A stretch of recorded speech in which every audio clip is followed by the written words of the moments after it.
Hello, Trà Vinh xin chào các bạn. Hôm nay thì mình chia sẻ cái món bánh trung thu nhưng mà với cái nhân khoai môn chay ha. Ăn mặn hay là ăn chay gì mình thấy cũng rất là ngon luôn. Bánh thì lên màu đẹp, mềm ngon và mình để được lâu nữa. Cho cái dịp Tết Trung thu này thì bây giờ mời các bạn mình cùng vào bếp để thực hiện bánh ngon nha. Đầu tiên là mình chuẩn bị cái phần nhân. Thì mình có ở đây một củ khoai môn cao, các bạn gọt cho sạch rồi mình rửa sạch. Để có màu đẹp và ngon thì mình dùng thêm 2 củ khoai lang tím. Rồi bây giờ các bạn sẽ chẻ đôi củ khoai ra để mình sắc cho nó dễ nha. Khoai môn cao thì mình làm nó sẽ thơm và nó có cái bột ngon hơn. Rồi cái cắt miếng nhỏ nhỏ lại để nấu cho nó chín. Các bạn sẽ cho hết cái phần khoai môn mình đã sắc vào trong cái nồi lớn. Tiếp theo thì mình sắc cái củ khoai lang luôn. Khoai lang tím này nó có nhiều tinh bột, mình làm vào cái phần nhân nó có cái độ bột ngon nè, và kết hợp thêm độ dẻo của khoai môn nữa. Sẽ cho nước vô ngập khoai nha. Các bạn sẽ nấu cho nó sôi lên. Đây là phần khoai mà mình nấu được 15 phút rồi nè.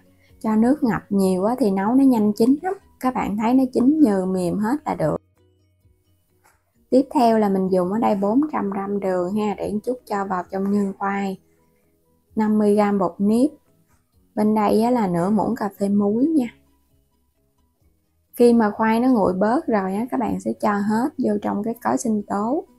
Với 800g khoai thì mình dùng 400g đường. Tỷ lệ là 2 khoai và 1 đường là mình thấy nhân nó ngọt ngon dằn thêm muối cho nó đậm đà. Xay cho phần này nó nhuyễn mịn ra. Thì khi mà nó mịn các bạn làm nhân phần nhân của mình nó sẽ mịn ngon. Còn nếu không xay là nó không ngon nha.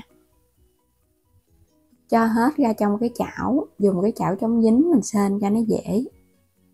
Bắt lên trên bếp nha. Các bạn đảo sên cái.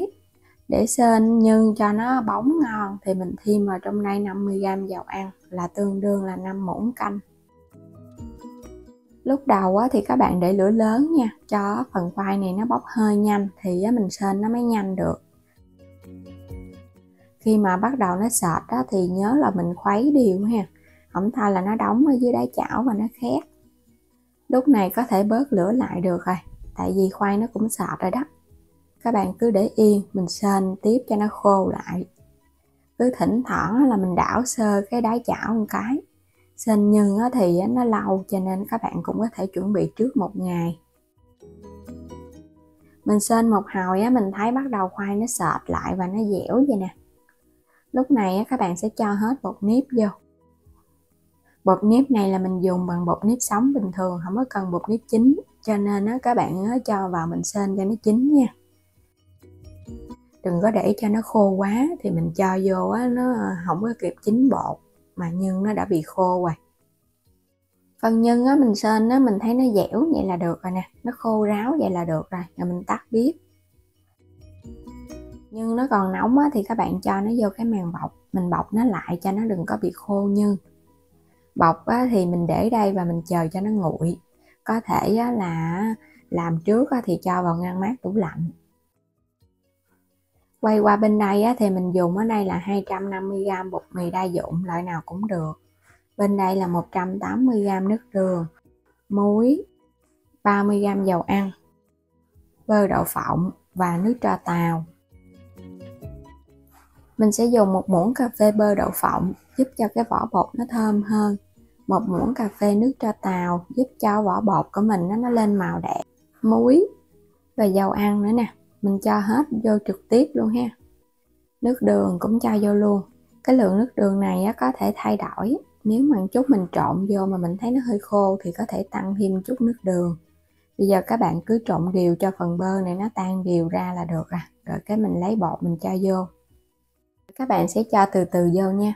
Đối với cái bánh ngọt thì cái phần bột mình không có được nhồi, mà mình chỉ cần trộn cho nó đều thôi. Rồi mình trộn cũng từ từ thôi ha.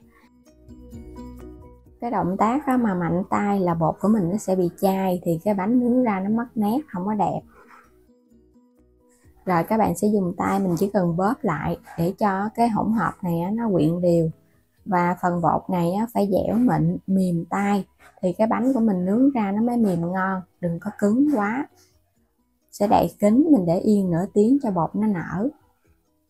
Phần nhân sau khi mà nó nguội rồi mình sẽ chia ra 10 phần ha. Mình cho ở đây là hạt điều và hạt dưa, các bạn có thể cho thêm hoặc là không cho thì tùy ý mình thêm vào trong ở giữa để tạo cái phần nhân cho bánh thì nó cũng ngon hơn. Bánh mình làm 100g thì nhân là mình làm 60g, còn bột là mình làm 40g nha, cứ vo đều lại. Phần bột để nghỉ xong thì bây giờ các bạn sẽ lấy nó ra, mình sẽ xe cho nó dài dài ra để mình chia bột chứ không có nhồi ha. Các bạn sẽ chia ra 10 phần thì mỗi một viên là khoảng từ 40 cho đến 46g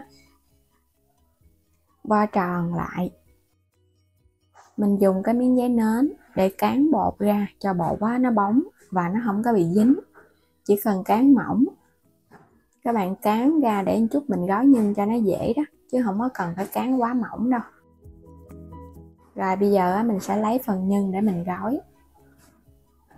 Cái vỏ bột này có hơi dày thì các bạn cũng có thể mình túm xong, có dư thì mình ngắt bớt ra, tại vì cái viên bột này đến 46g thì mình vo cho nó tròn lại cho nó bóng một chút, lăn lăn ở bên dưới cái mặt phẳng cho nó bóng.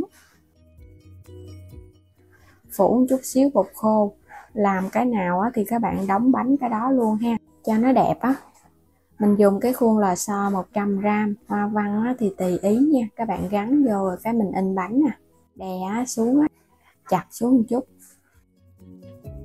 rồi mình lót ở bên dưới là miếng giấy nến luôn, đè xuống thì các bạn giữ chút xíu cho nó cố định.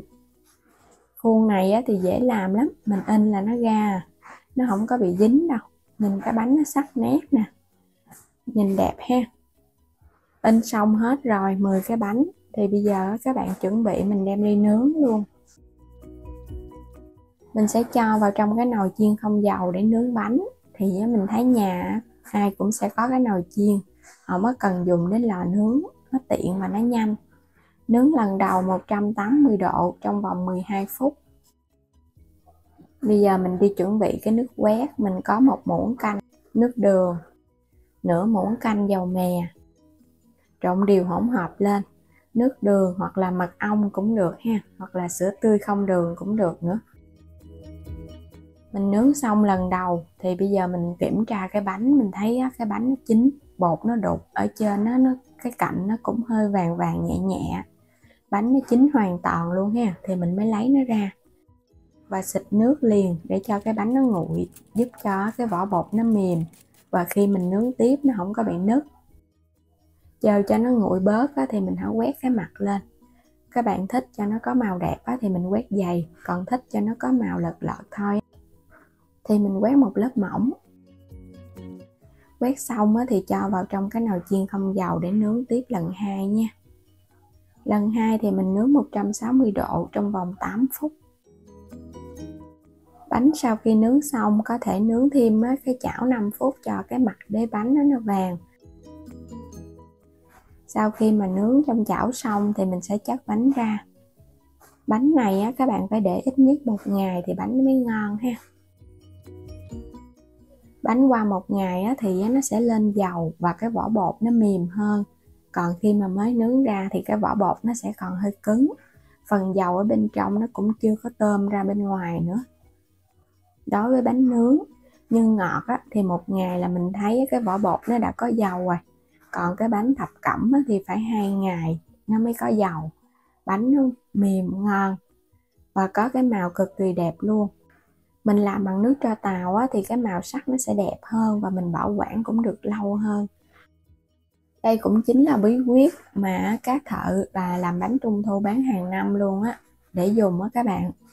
Còn ngày nay thì mình thường thay bằng baking soda, nhưng mà mình thấy cái baking soda nó sẽ không có bằng cái nước tro tàu. Bánh của mình bẻ ra mềm nè, dẻo, phần nhân phai môn nhìn cái màu sắc hấp dẫn quá ha. Bên trong mình có cho thêm hạt nữa đó, nên là nhìn rất là ngon luôn. Khoai môn thì nó dẻo rồi, kết hợp thêm hạt nữa, giòn giòn, thơm phức, ăn rất là ngon. Mình xên nhưng kỹ á, thì mình sẽ bảo quản được lâu. Khi á, bánh nó nguội rồi á, các bạn sẽ cho vào trong hộp, mình sẽ cất.